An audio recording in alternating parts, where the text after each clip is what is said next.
Hey, this is Kim Reads Urantia, and I'm coming to you today from Minneapolis. And we're going to read from the Urantia book. First, we're going to read from Light the Flame by Andrew Harvey. And I've got this section is by Saint Ignatius of Loyola, famous for the university, Loyola University in Chicago. Incidentally, my son lives within walking distance, like a few blocks northwest of Loyola campus. Just throw that in there, High Forest. Yeah, okay.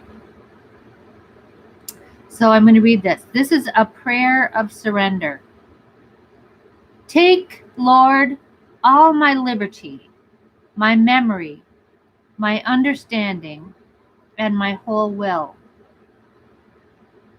You have given me all that I have, all that I am, and I surrender to your divine will, that you dispose of me. Give me only your love and your grace. With this I am rich enough, and I have no more to ask. Wow. Okay, so this is so we're asking God to take everything that all my memory and all my understanding and my will. That's hard for me, because what I understand is that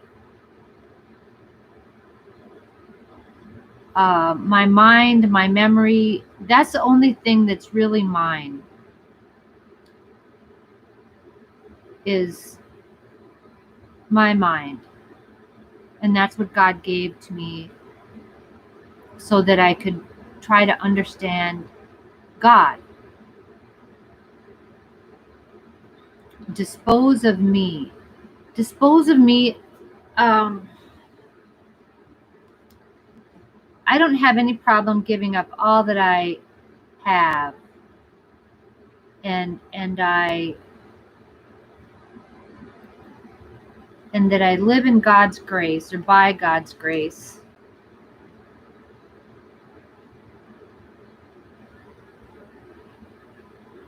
I guess I want to be an active agent on my own part.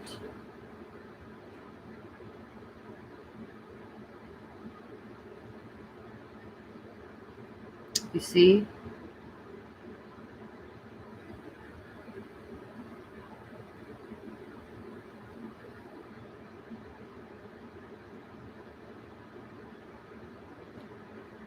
I guess when we achieve oneness or total oneness, we lose that even. But that, to me, that's like the Course in Miracles stuff. And I have a hard time accepting that I even my own will, that everything is surrendered. I have to be able to act on my own accord, right? And develop my own understanding of God. So I have to seed that,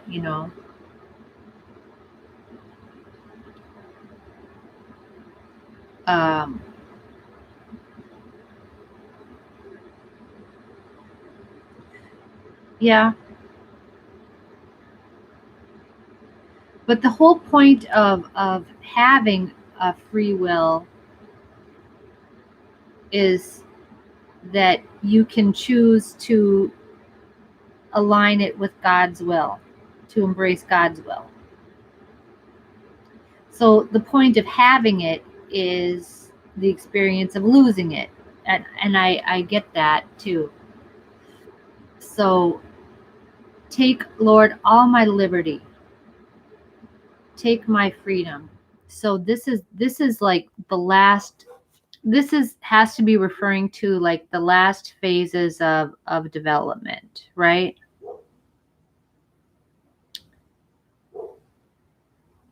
So that my liberty is surrendered. I'm not any longer free to make choices that are not in accord with the will of God.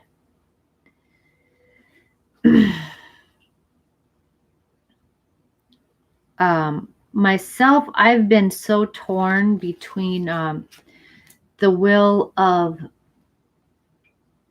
following my fellow humans into destruction.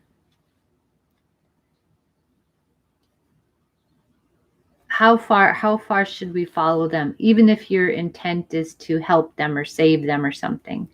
How far should you follow your fellow humans into destruction? And that seems to me to be at odds with God's will, but it's God's will that we help each other, though, too. So that's somewhat of a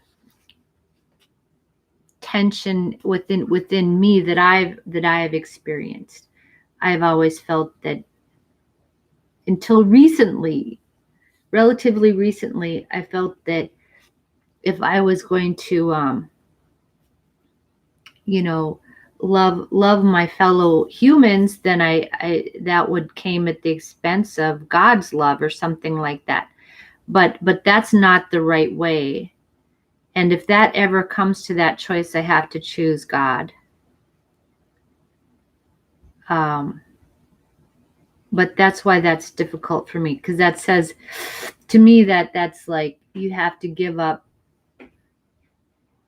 your freedom to choose, so that no, I need to be free to choose God's way. I need to be able to be freedom. To me means freedom to walk away from my brothers and sisters that are in error or having. I need to be able to be free to walk away from them and towards God. And that's what that freedom means to me. So God asking me to give up my freedom, to me, that still feels like then I am trapped in the cycle of being codependent with another human. So that's kind of but I understand, I think, what they mean by that, but it just feels, to me, it feels like it's just not where I'm at. So I have to be free. I have to claim my freedom and claim my will for my own health, for my own, and be able to be free to act on my own desire to approach God and to care for my own needs instead of the needs of other people. So that's where that needs to be.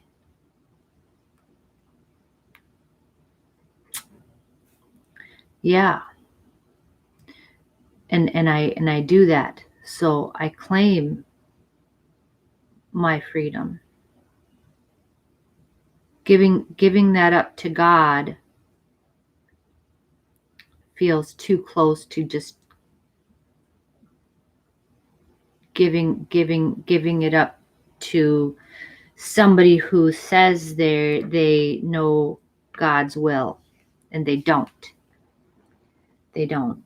all the time. We're just humans. We're just on this journey together, and I have the freedom to choose God in my own way, to follow my own spirit of truth, my own thought adjuster, my feeling here.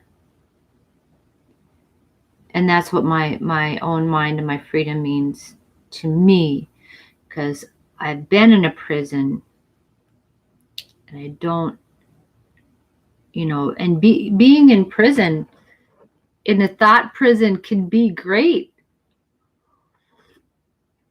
Sounds really weird, but you know what? When you're in that thought prison, you don't have any worries about anything. There's nothing that you can do because you're in prison. So you got nothing going on, which is a huge relief for it sounds, until you realize that, hey, I'm in prison. I want to do something and I can't because I'm in prison.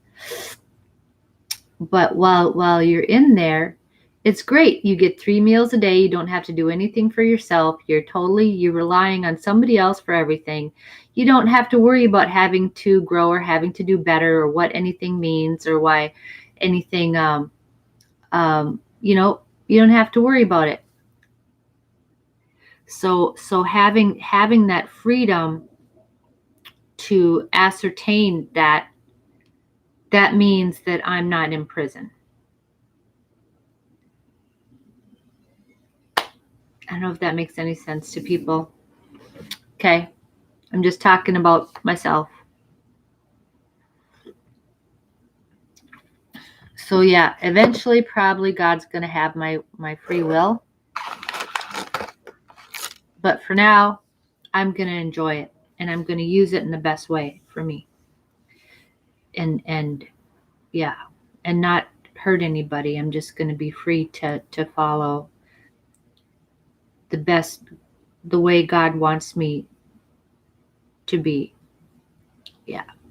Okay. All right. That's enough about me. I just spent a lot of time talking about my own stuff.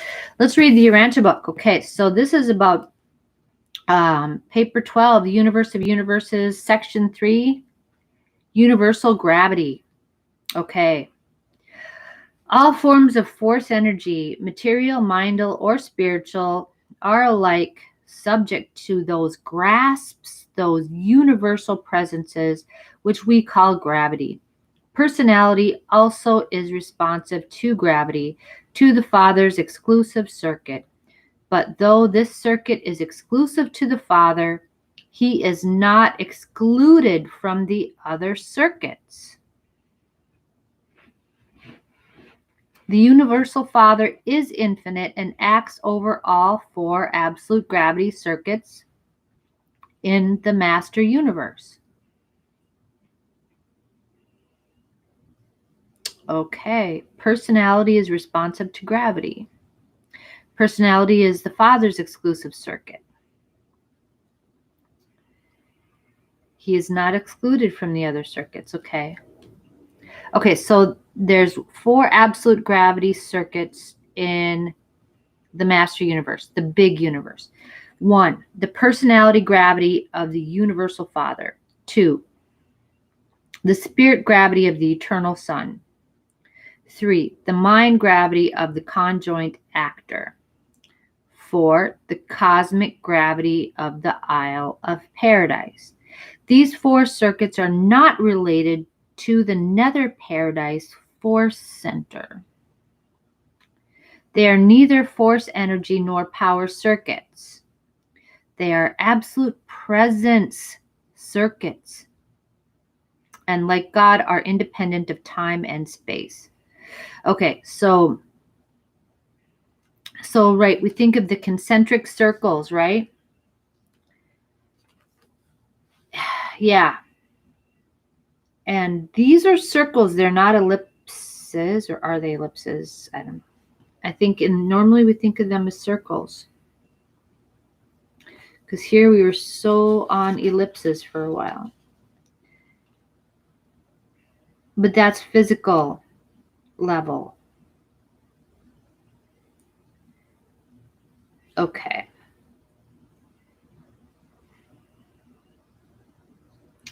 Okay, so these are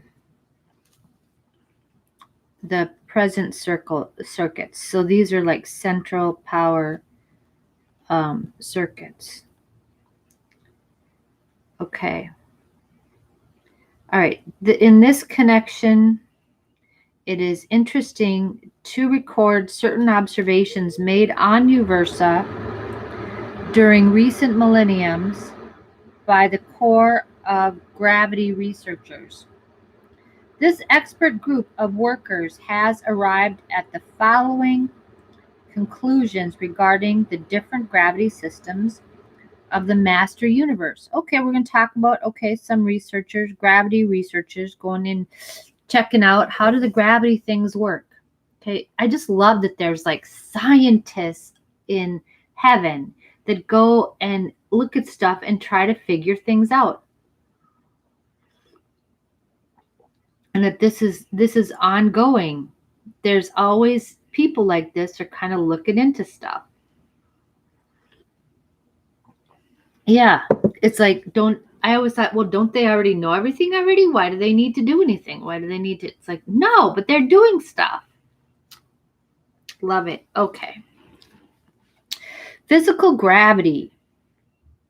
Having formulated an estimate of the summation of the entire physical gravity capacity of the grand universe, they have laboriously effected a comparison of this finding with the estimated total of absolute gravity presence now operative. These calculations indicate that the total gravity action on the grand universe is a very small part of the estimated gravity pull of paradise, computed on the basis of the gravity response of basic physical units of universe matter. Holy cow. So, the summation of the entire physical gravity capacity.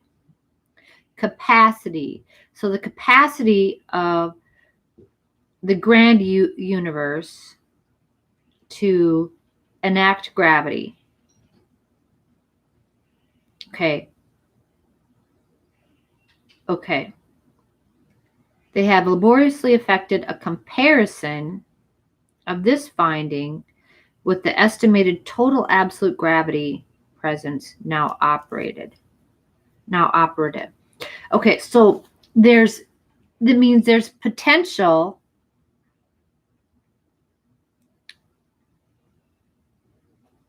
for more gravity to be enacted. Right? So there could be more gravity. So there's anti-gravity that's out there that's canceling out some of the gravity that could be out there. The total gravity action of the grand universe is a very small part of the estimated gravity pull of paradise, computed on the basis of, Okay. So this is, you think, even scientists think of these things as like ubiquitous. That's a good term, ubiquitous. I've been using that word more and more. I'm gonna look it up. Ubiquitous means it's like present everywhere, and isn't like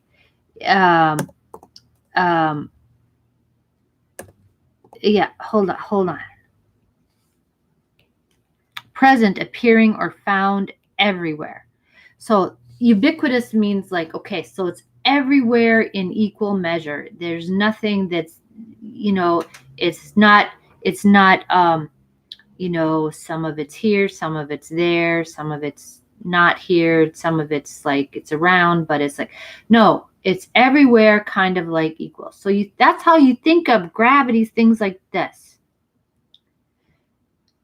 Or force. Isn't it applied the same everywhere? Isn't this like foundational principle of something? Or like space? It's everywhere, kind of like the same distribute, it's just like is foundationally. But they're saying that, okay, that's not even true, that these things are like, there's more, gravity over here, or there's potential gravity that could be enacted, but there's gravity that's coming, that's in being oh gosh, the physical gravity capacity is more than the gravity that's actually being used. Okay, so it's not like ubiquitous all over. That's just amazing. That's just like, geez.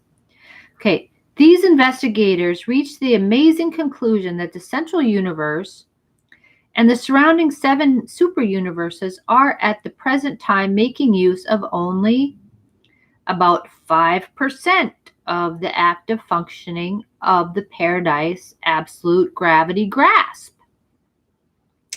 In other words, at the present moment, about 95% of the active cosmic gravity action of the Isle of Paradise, computed on this totality theory, is engaged in controlling material systems beyond the borders of the present organized universes. These calculations all refer to absolute gravity. Linear gravity is an interactive phenomenon which can be computed only by knowing the actual paradise gravity. It's like, and why, why even go into this stuff?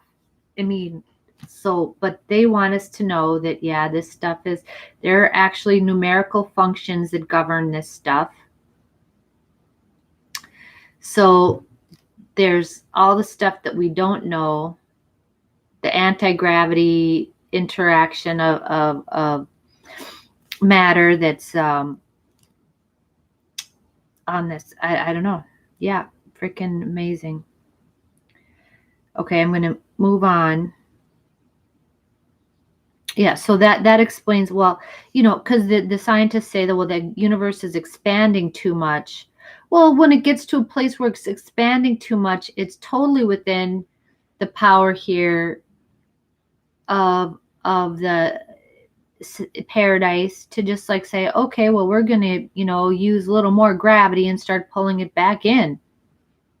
It's got out there as far as we want it to get. Now we're going to just use more gravity. Whenever they want, they can do that. Spiritual gravity. Okay, number 2. By the same technique of comparative estimation and calculation, these researchers have explored the present reaction capacity of spirit gravity and, with the cooperation of solitary messengers and other spirit personalities, have arrived at the summation of the active spirit gravity of the second source and center.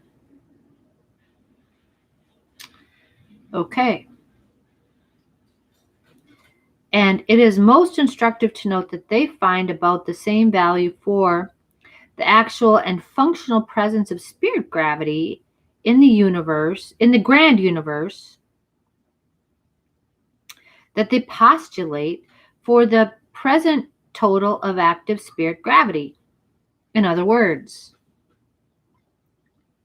at the present time, practically the entire spirit gravity of the internal sun, computed on this theory of totality, is observable as functioning in the grand universe. All right. About the same value for the actual and functional presence of spirit gravity in the grand universe that they postulate for the present total of active spirit gravity.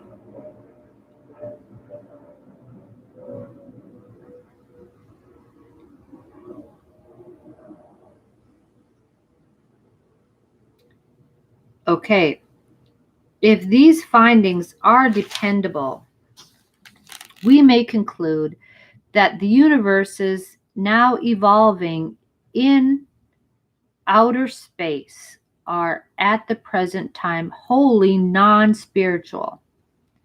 And if this is true, it would satisfactorily explain why spirit-endowed beings are in possession of little or no information about these vast energy manifestations, aside from knowing the fact of their physical existence. Okay, so in contrast, to the physical gravity, the spirit gravity here of the sun, so about all of the spirit gravity available is being used.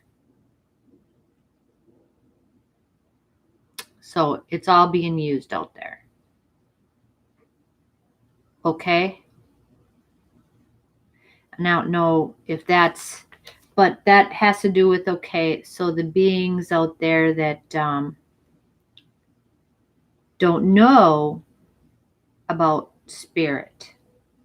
Now remember, I've kind of like defined spirit for myself as this spiritual desire. It has to do with this, the feeling that of empty, the feeling of wanting to be more than I am. Okay, or to move towards something greater than myself. So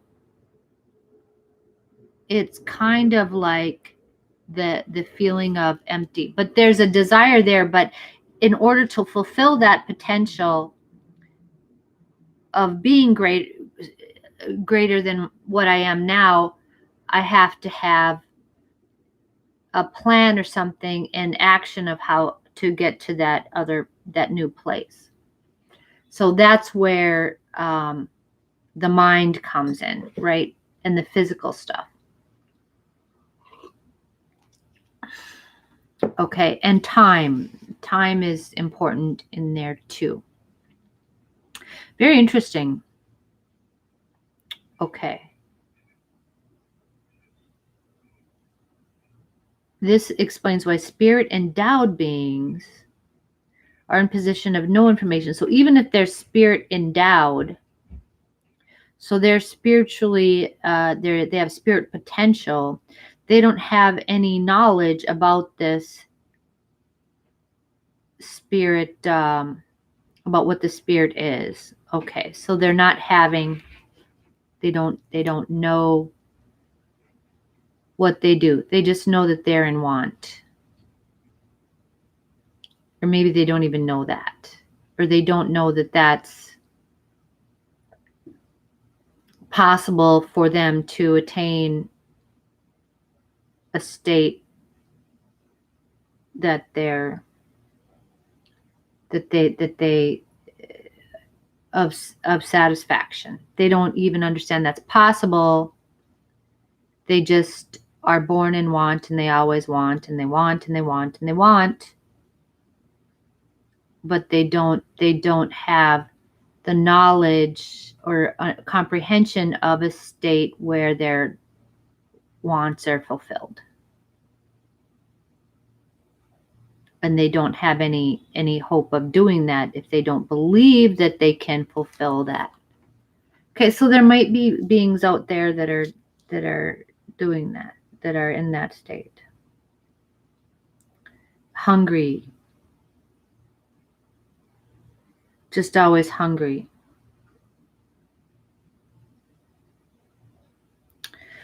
Okay, 3, mind gravity. Okay. By these same principles of comparative computation, these experts have attacked the problem of mind gravity presence and response.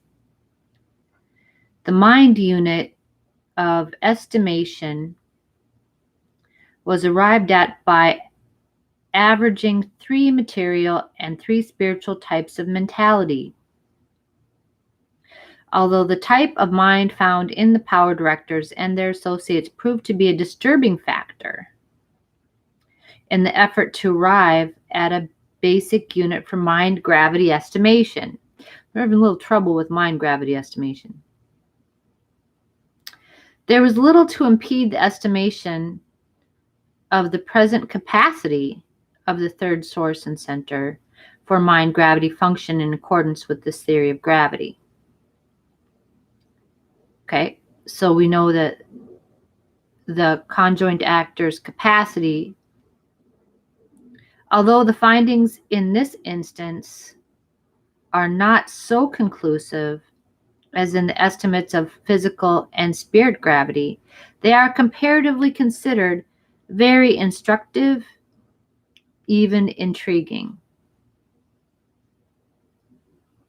These investigators deduce that about 85% of the mind gravity response to the intellectual drawing of the conjoint actor takes origin in the existing grand universe. Okay, so this is not quite as conclusive. 85% of the mind gravity response to intellectual drawing of the conjoint actor takes origin in the existing grand universe. Okay, so they've got a little bit of a cushion there, 15% or something. We could be 15% smarter than we are now, sort of, on the whole. I don't know if that means that. I don't. This would suggest the possibility that mind activities are involved in connection with the observable physical activities now in progress throughout the realms of outer space.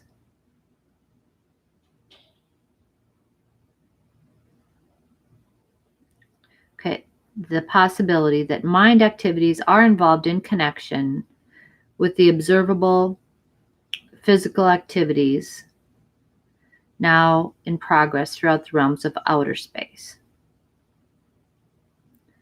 While this estimate is probably far from accurate, it accords in principle with our belief that intelligent force organizers are at present directing universe evolution in the space levels beyond the present outer limits of the grand universe. Whatever the nature of this postulated intelligence, it is apparently not spirit gravity responsive. Aha.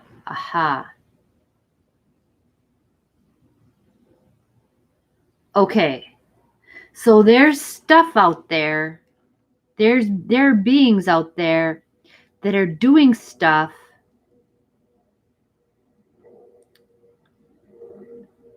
out in the hinterlands, out in the master universe, beyond the grand universe. They're out there doing stuff. And they don't have any spirit gravity. So they have mind gravity. So it's like that would mean those beings are either they're perfected so to the level of being divine beings that they've got no desire for God because they've already got God. They're all totally God. Or they don't or they're not nice. They're not with God. Either one of those. There's things out there doing stuff. And they don't feel a desire to be greater than what they are. They're not spirit gravity responsive. So that means either they're already as great as they can be, they're perfected, or they're totally egotistical and really self-absorbed thing. Or either way, or something like, I don't know. So that's really interesting. Wow. Okay. All right. But we're destined to go out there and meet these guys when we're in the core of the formality for the finality. Go out there and say, okay, there's more out here than just you guys. We're here. We are here. Are you with God or not? Wow. Okay. They're not spirit gravity responsive. But all these computations are at best estimates based on assumed laws. So estimates, so there's stuff that they don't know, but they're trying to find stuff out. We think they are fairly reliable. Okay, fairly reliable. But we don't know 100%. Even if a few spirit beings were located in outer space, their collective presence would not markedly influence calculations involving such enormous measurements. Personality gravity is non-computable. So this is the father-centered gravity.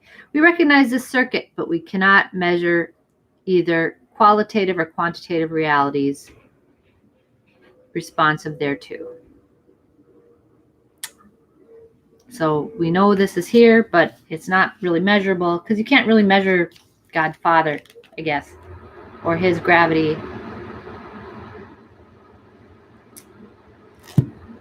Okay, this is so interesting. This is like, okay, I don't know. It's like, I don't believe anybody made this up. How can you believe that? Because this is so crazy. Okay, I'm gonna let you go. It's already 36 minutes. Okay, have a good day. All right, bye.